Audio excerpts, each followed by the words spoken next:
At Christmas dinner, my brother kept bragging about his six-figure pay and called me a broke freelancer in front of everyone. Then my wife accidentally left her laptop open with our tax returns on screen, and he went dead silent when he saw I earned triple what he makes. He has not spoken to me since. I thought keeping my success quiet was a smart move.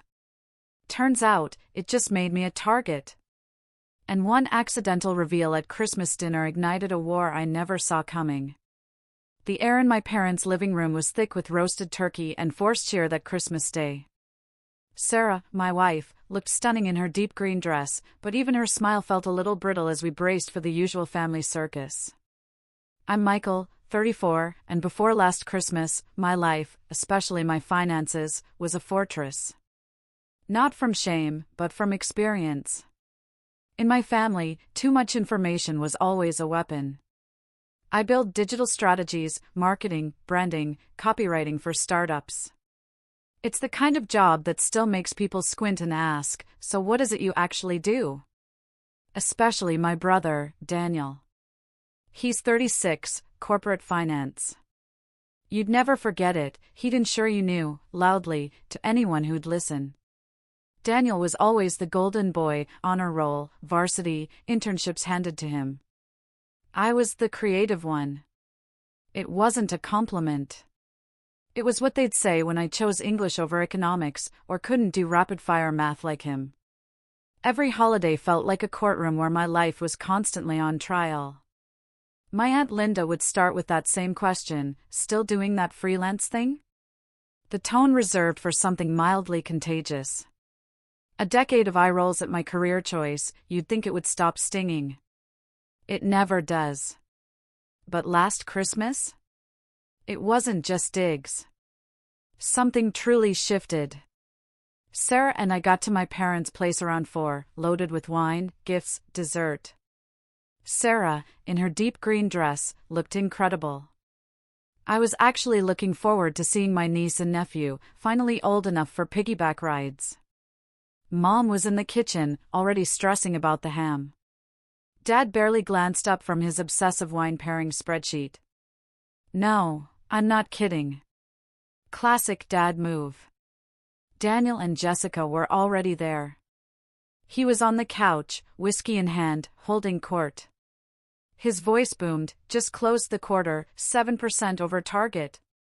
Brutal out there, but we're outperforming like maniacs. 6 figures, man. Not even counting the bonus. He laughed, a mix of humble brag and pure superiority. Then he saw us. Speak of the devil. Hey, little bro, I just nodded. Hey, Daniel. Merry Christmas. Still doing your, what is it? Brand stuff? He smirked, the same one I'd wanted to punch since high school. It's going well, I said, forcing lightness. Sarah gave me the don't rise to it look. Cute, Daniel grinned.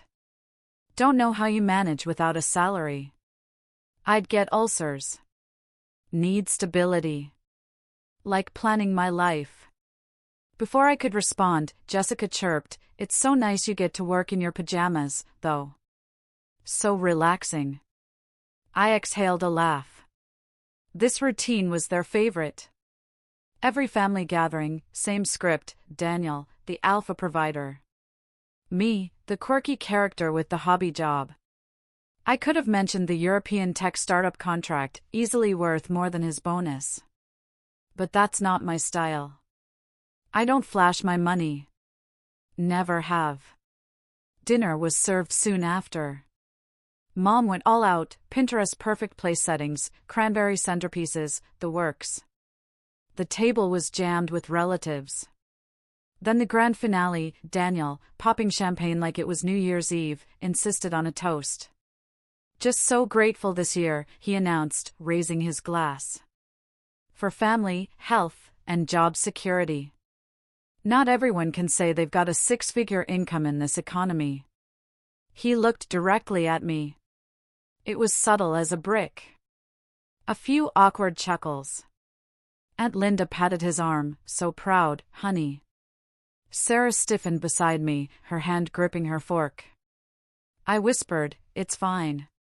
It wasn't. After dinner, everyone drifted to the living room. Sarah went to grab her laptop from the dining table. It had our niece's coloring app. But she got sidetracked by a conversation with Chloe about holiday plans and walked away, leaving the screen open. A few minutes later, Daniel wandered past, pie in hand, humming. He paused. I watched his brow furrow as he stared down at the screen. His head tilted. A blink. He just stood there, quiet. Then, a mutter, "Wait, what is this?" I turned. Sarah's laptop was displaying a PDF, our tax return summary. She'd downloaded it a week ago and never closed it. From where I sat, I could see it, our name, our earnings. Daniel stared, trying to decipher a magic trick. "Is this real?" he asked, voice dropped. Sarah froze, her face draining.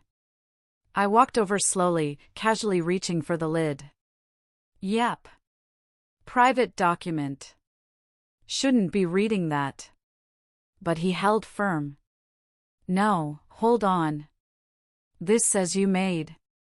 The number caught in his throat.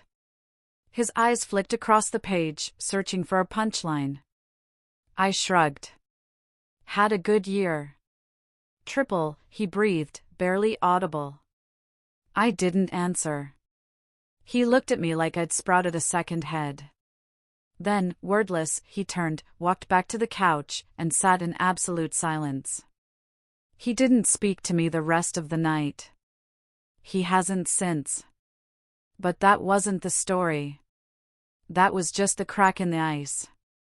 The real unraveling began later, subtly at first, then dramatically.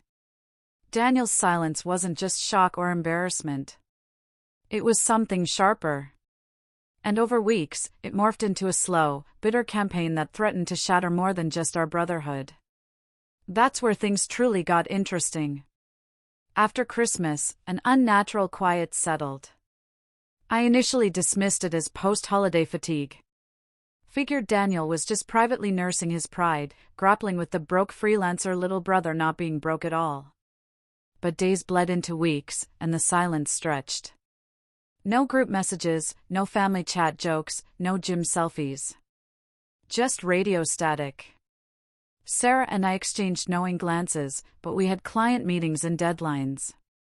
My new year was a blur of 3 international campaigns, odd hours, endless coffee. Yet, a low hum of warning lingered. Daniel was silent, yes, but it wasn't peace. It was a build-up. Then Mom called. I was reviewing ad copy for a fashion brand in Paris. "Michael," she started, hesitant. "Is everything okay between you and Daniel?" I paused. "Why?" "He's saying strange things." "That you flaunted your success? Embarrassed him? That Sarah left the laptop open on purpose?" My throat tightened. "You're kidding, right? It was an accident. We didn't even know it was open until he started reading." "I know, honey. I believe you. But you know how he is." "No, I didn't know how he was. I knew how he acted. Everything a competition, always assuming he was winning. I'd let it slide for years. But this? This wasn't a joke. This was him rewriting reality to soothe his bruised ego. A week later, Aunt Linda texted, "Hey, checking in. Daniel says you're doing shady online business. We're here if you need a stable job." My blood ran cold. Shady online business. Those words weren't innocent. I politely corrected her, detailing my registered, tax-paying business and impressive client list. But the damage was done. Daniel wasn't just upset, he was retaliating. Our family chat, once for memes, became his platform. He'd drop articles about scamming freelancers or fake online income, never tagging me, but the implications hung heavy. Jessica even posted a screenshot about an audit, writing, "This is why we love real jobs." Just saying. When I texted Daniel directly, he left me on read. I tried to ignore it, let him have his tantrum. He didn't move on. The real fracture hit at Dad's 65th birthday in February. A huge family event. There was a dinner, a slideshow Jessica had obsessively curated, and everyone needed a tribute video clip. I sent a simple video with Sarah, adding old photos of Dad and me fixing bikes at 10. Kept it warm, light. That night, at a high-end restaurant in San Francisco, Sarah and I arrived on time. Daniel and Jessica, typically late, finally strolled in. Daniel acted like nothing had happened. Slapped my back, nodded politely to Sarah. "Glad you guys could make it." It was eerie, like a lion smiling. Through appetizers, Daniel kept twisting the conversation to money.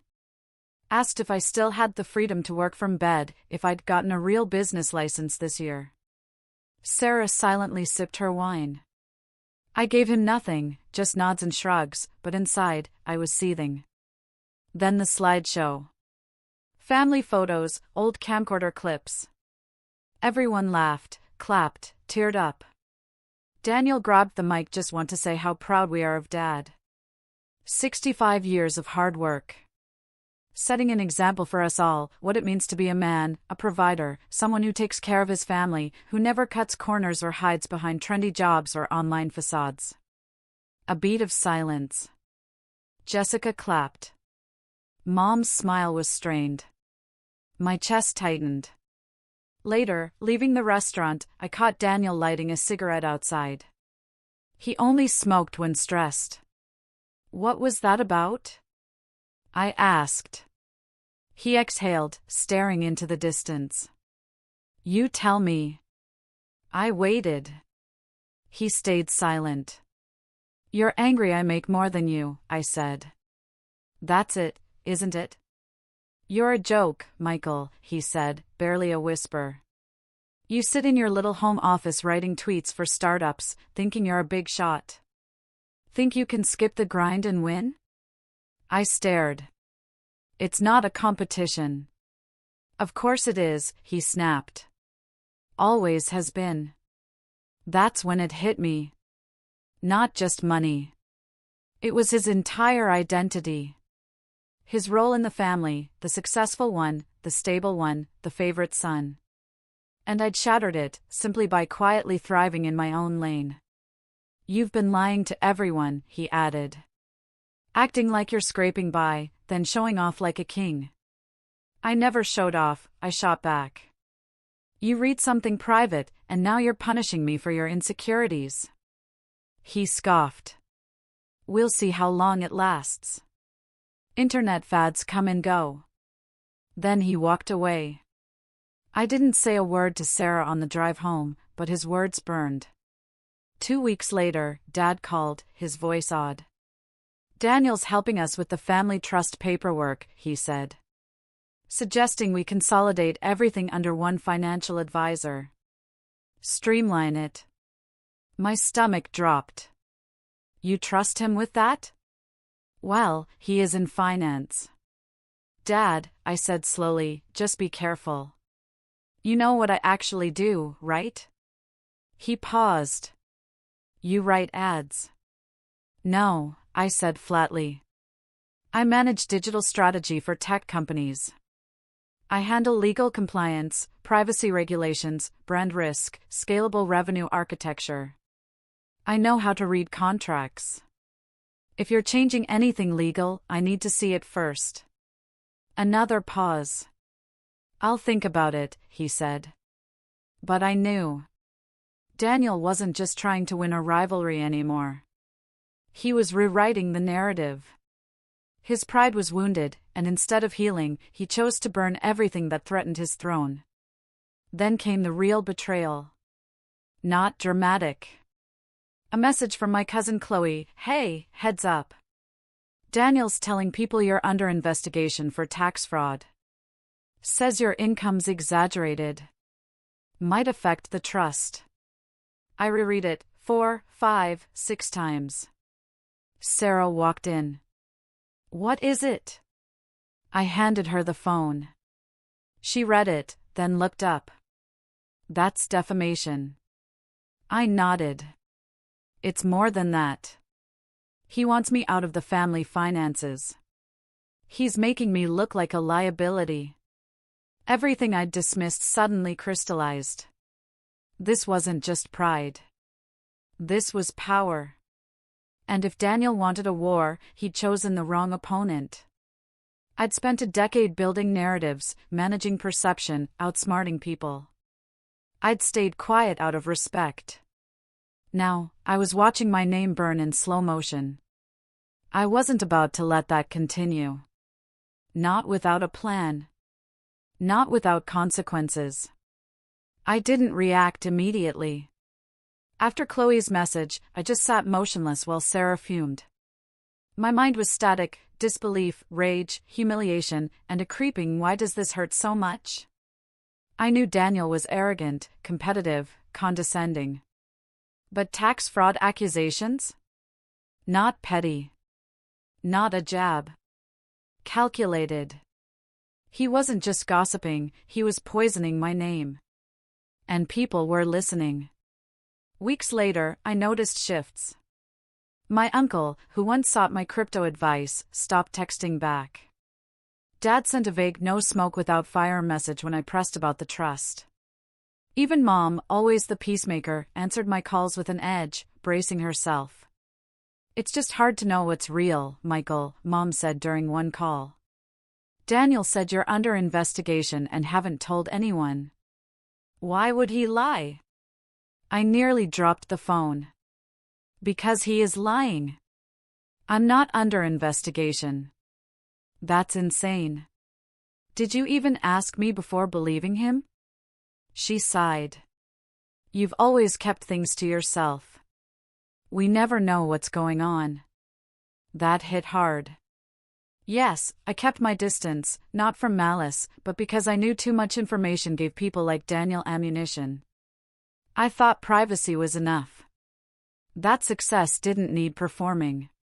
But I underestimated how much quiet success unnerves insecure people, especially when it threatens their established power dynamic.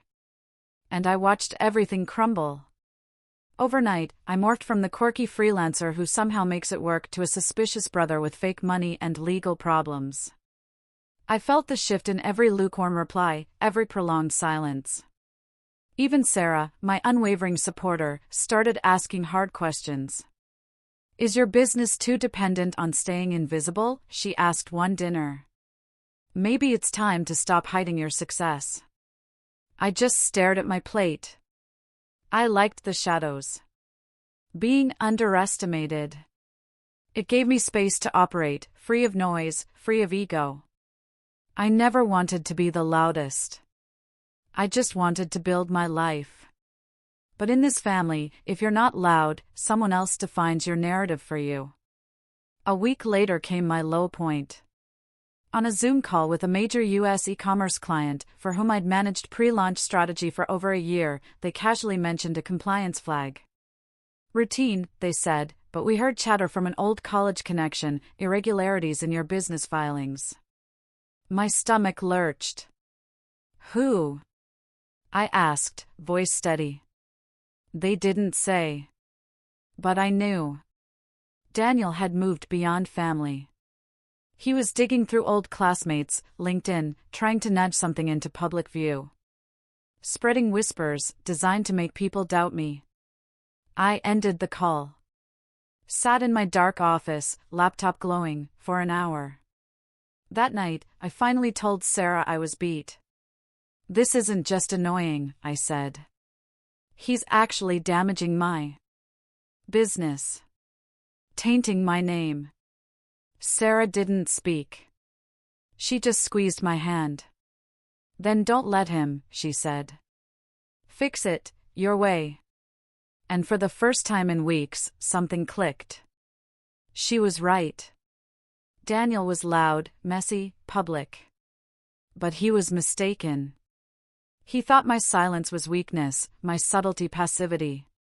He thought I didn't know how to fight. He forgot I built my business on psychology, influence, strategy, knowing how to read people, control narratives, move without leaving fingerprints.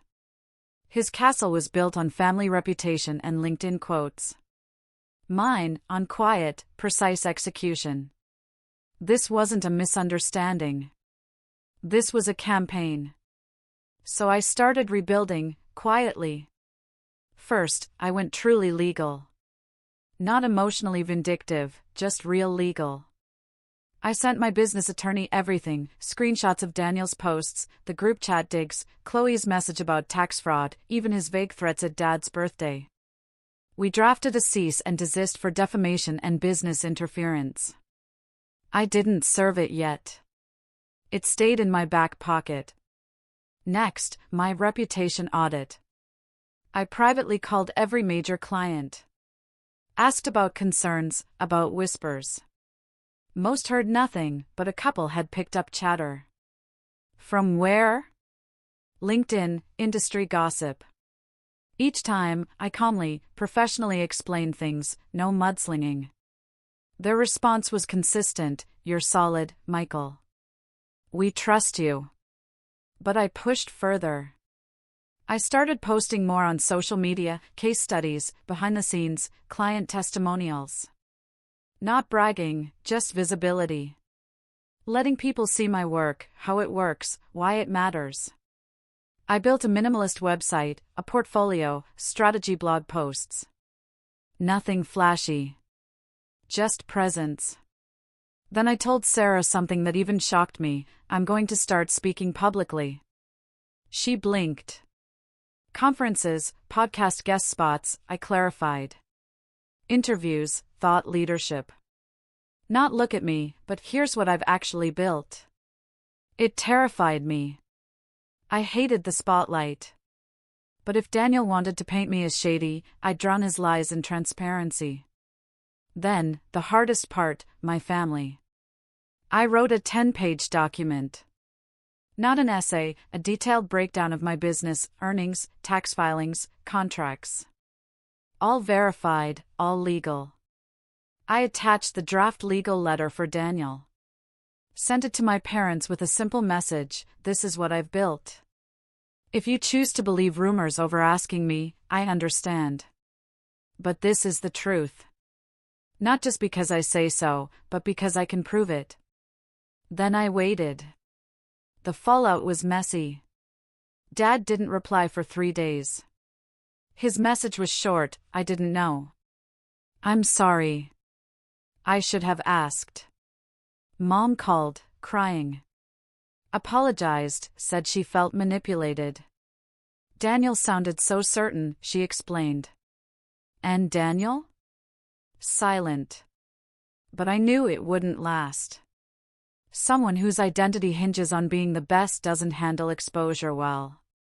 They either double down or implode. Daniel wasn't done. But neither was I. I wasn't just clearing my name. I was taking back everything he tried to steal. I felt the moment building, slow, steady, like pressure behind a dam. When it broke, he'd learn what it truly meant to be underestimated. I didn't wait long. 2 weeks after I sent that document, a text from my cousin Liam, Daniel's former best man and lifelong sidekick. We weren't close, but we knew each other's tells. This text read like a man realizing he'd been standing on a fault line. Hey, just wanted you to know Daniel's melting down in the group chat.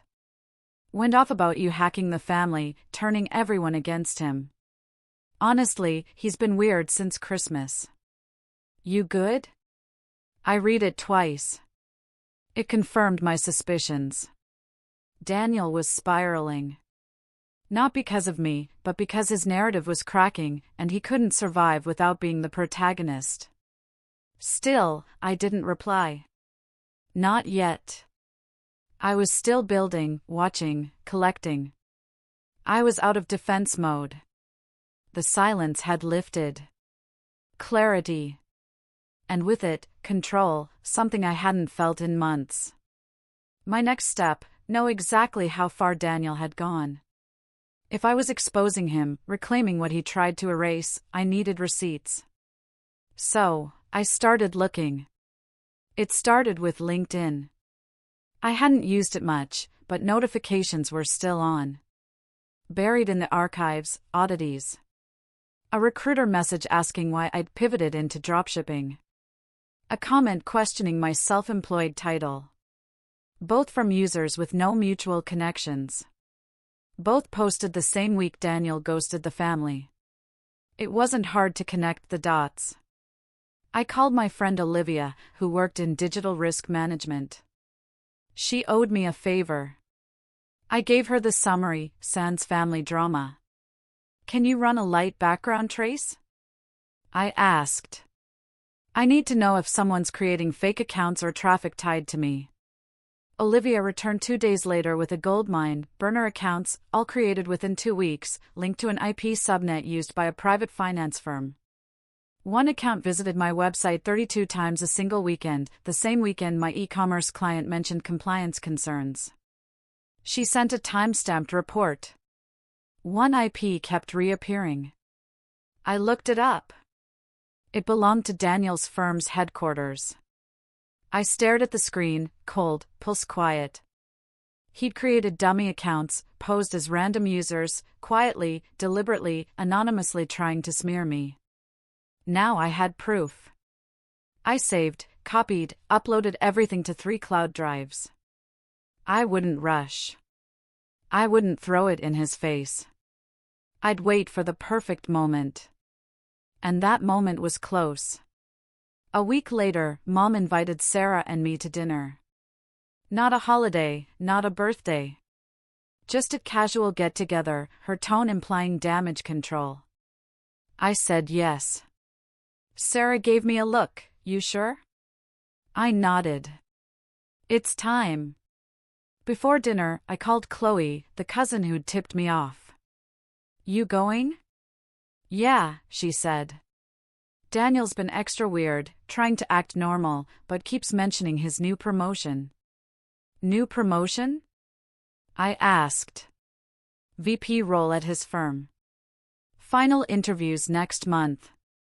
The family's buzzing. The gears clicked. He wanted to look clean, untouchable, powerful.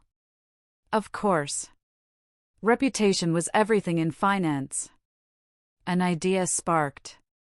I wouldn't burn him down. I'd undress him, piece by piece, at that dinner. No shouting, no threats. Just questions. Dinner night.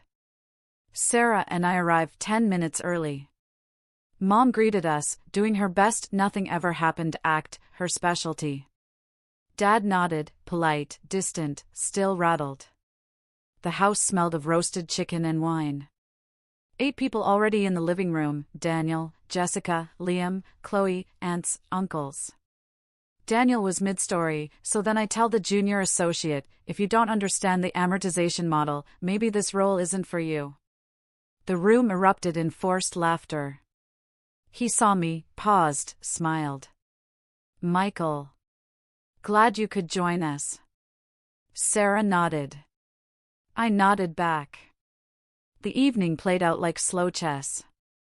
I said little, smiled a lot, asked about jobs, complimented food. Sarah was warm, quiet, letting me lead. After dinner, gathered by the fire with coffee, Dad lit the fuse. So, Daniel, tell us about this VP thing. Daniel grinned like his entrance music had just played. Well, it's been in the works. Managing more accounts. The firm's expanding into advisory services, and I've been pushing that. How does that work? I asked innocently. Daniel glanced at me. What do you mean, the expansion? Advisory services, I clarified. What's the compliance structure? Especially overlapping with private wealth management. He blinked, then smirked. Why do you ask? Just curious. You mentioned it months ago. He paused. Everyone was silent. Well, he said slowly, internal guidelines, obviously. Legal reviews, NDAs. I nodded. And conflict of interest disclosures? Daniel narrowed his eyes. What are you getting at? Just wondering, I said. Hypothetically, if an employee used company property to impersonate people online and interfere with a business, that would violate a lot of compliance policies, right? The room went dead silent. Daniel's face drained. Chloe's eyes flickered. What are you talking about? He asked, sharp. I leaned forward, still calm.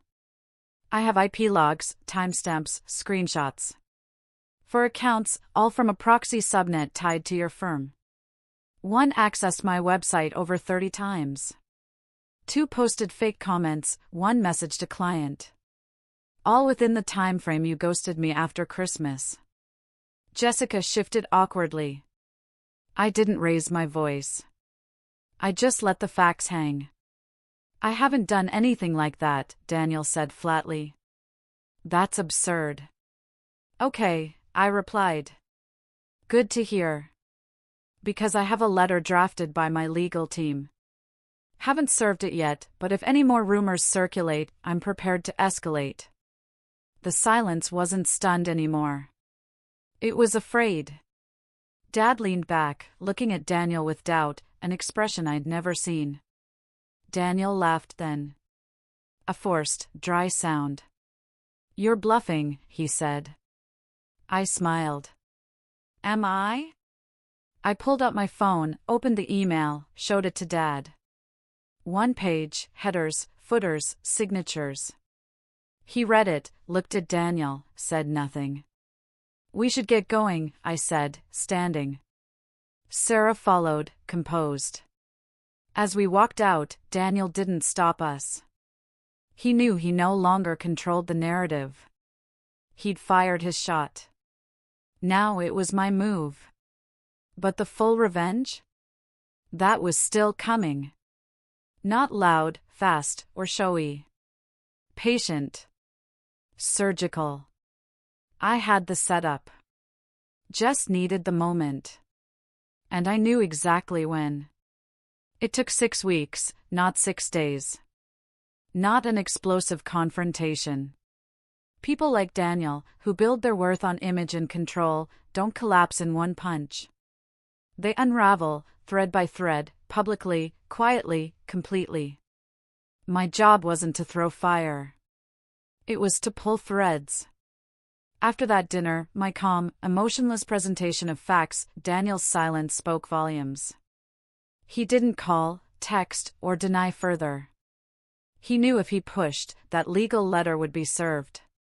In his world, finance, corporate advisory, perception is everything. A whisper of a compliance probe can be fatal. I wasn't just exposing him. I wanted him isolated. To watch his hoarded reputation, reverence, admiration slip from his grasp, powerless. So, I set things in motion. My first move, whispered accountability. I emailed Olivia, a financial compliance contact. We weren't close, but I'd helped her firm before. My email was careful, informative, not accusatory. Hey Olivia, hypothetically, what's the protocol if someone at a finance firm uses company IPs to interfere with private businesses via impersonation or defamation? Friends in that situation. Curious how it plays out internally. 5 minutes later, her reply, immediate investigation. IT logs, HR review, legal. No joke, especially client-facing roles. That's all I needed. I knew Daniel was about to have his final VP interview, undergoing vetting. 2 days before, I submitted an anonymous tip through his company's compliance portal. No accusations, just facts. A summary of my findings, timestamps, site visits, impersonation attempts, and Olivia's IP trace logs. No name, no contact. Just documentation. Then I walked away. No more pushing. I let gravity do the rest. Gravity didn't disappoint. Whispers began. Chloe texted 3 days later, "Something's up with Daniel. Cancelled brunch, work crisis. Know anything?" I didn't reply. Then Liam posted a cryptic quote card, "Pride is the mask of insecurity." By week 2, Jessica went dark on social media. Week 3, Daniel finally called. I didn't answer. He called again and again.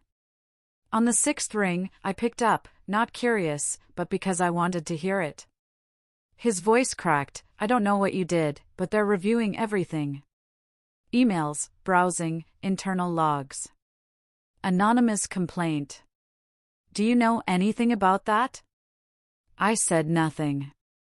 "Michael," he strained, "this isn't a prank. They're serious. I'm suspended, pending review." I was this close to VP. I let that hang, then finally said, "You shouldn't have lied." "You don't understand," he snapped. "They're talking about termination. 9 years. You tried to wreck my name," I said, calm. "Spread lies to my clients. Whispered stories to the family. Made burner accounts. Tried to blacklist me." He didn't deny it. Instead, he said something shocking. "I didn't think it would matter. You always acted like you were above everything, like you didn't care." I blinked. There it was. The root. He couldn't stand that I wasn't competing, wasn't playing his insecure game, that I was just living quietly, fully, without needing applause. "You tried to punish me for being quiet," I said. "And now you're mad the noise caught up to you." He didn't respond. He hung up. 2 days later, Mom called, crying. "Just got off with Daniel. He lost the promotion. They're offering him severance to resign quietly. He says someone sabotaged him." I didn't reply. She paused. "Did you?" For the first time, I said something to Mom I never thought I would. I protected myself. That's all. She didn't argue. "I understand."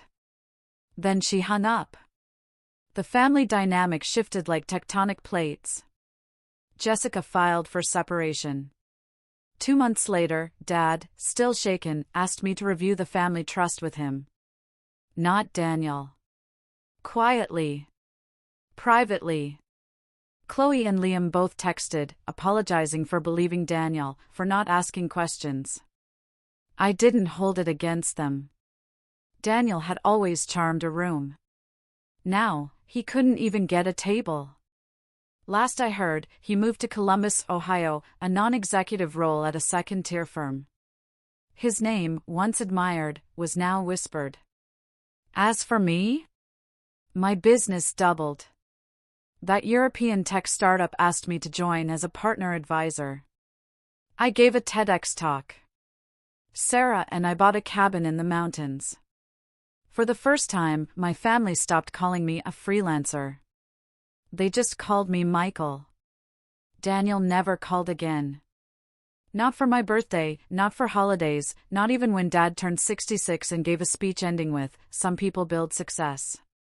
Some people borrow it. Only one lasts." He looked right at me. So yeah, I didn't scream. I didn't plot like a movie villain. I just stood still as Daniel walked himself into a corner he couldn't escape. In the end, the truth did the work for me.